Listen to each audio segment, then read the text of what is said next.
3 important keys to your financial success. Hello everyone, Ro Ansel is here of 1 Million Club. How to become wealthy?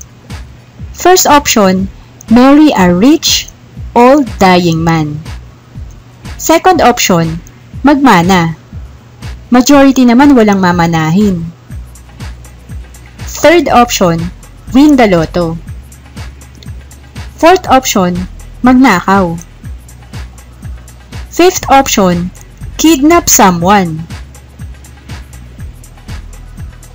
Sixth option, magsikap ka. Gawin mo ang 3Ds. Decision, discipline, and determination. Bakit di ginagawa ng karamihan? Kasi di alam na may number 6 pala. Kulang tayo sa financial literacy. Yes, kahit pinanganak ka mahirap, pwede kang maging wealthy basta gawin mo lang ang 3Ds. Number 1, decision. First, you have to be aware na you need to do something in your situation. Doing something to improve your personal financial situation is a requirement, not an option. Bakit? Dahil pataas po ng pataas ang bilihin o may inflation rate na 5% on the average per year. Kung ngayon ang presyo ng 1 pack of cigarettes ay 62 pesos, next year, tataas na yan to 65.10 dahil sa inflation. Then, you have to accept your situation. Pwedeng sa ngayon may existing kang utang sa credit card na 20,000, accept it, and do something to eliminate this, kahit paunti-unti.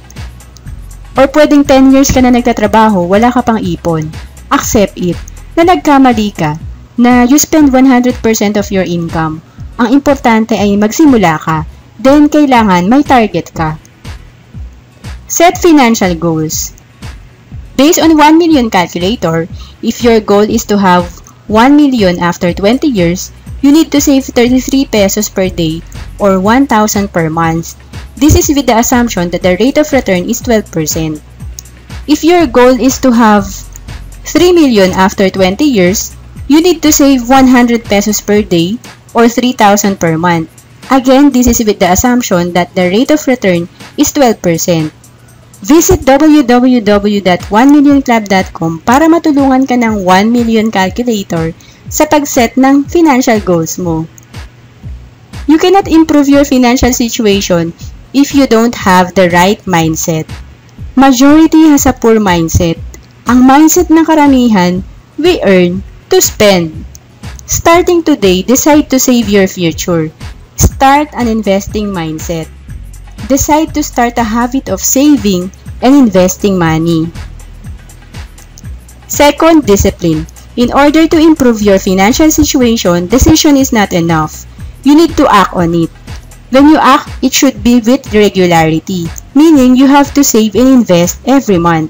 One-time investment of 5,000 in mutual fund or stocks will not make you wealthy. In addition, you should have a long-term perspective. Don't pull out your investment. Time is very important. We are discussing here of consistently saving money for 5 years, 10 years, 20 years. During these years, in order to achieve your goals, you have to discipline yourself every day. Discipline means choosing short-term pain now to reach long-term gain. And lastly, determination. When you decide to limit your expenses, when you say no to instant gratification, majority of your friends will start to question you. They will laugh at you. But if your goals are more important to you, you will be determined. You will be committed. Again, the 3 important keys to your financial success. First, decision. Second, discipline. And third, determination. You deserve to understand how money works because you spend most of your time working for it. Do you want to improve your financial situation? First step is to educate yourself. We are conducting free practical money management and investment strategies in Makati and Cebu. For those located in other provinces and outside the Philippines, we are conducting webinar. 1 Million Club is here to help you. Please visit www.1millionclub.com and please subscribe if you like this video. And if you want to learn more about investments, you may also email me at roan@1millionclub.com. Thank you for watching this video.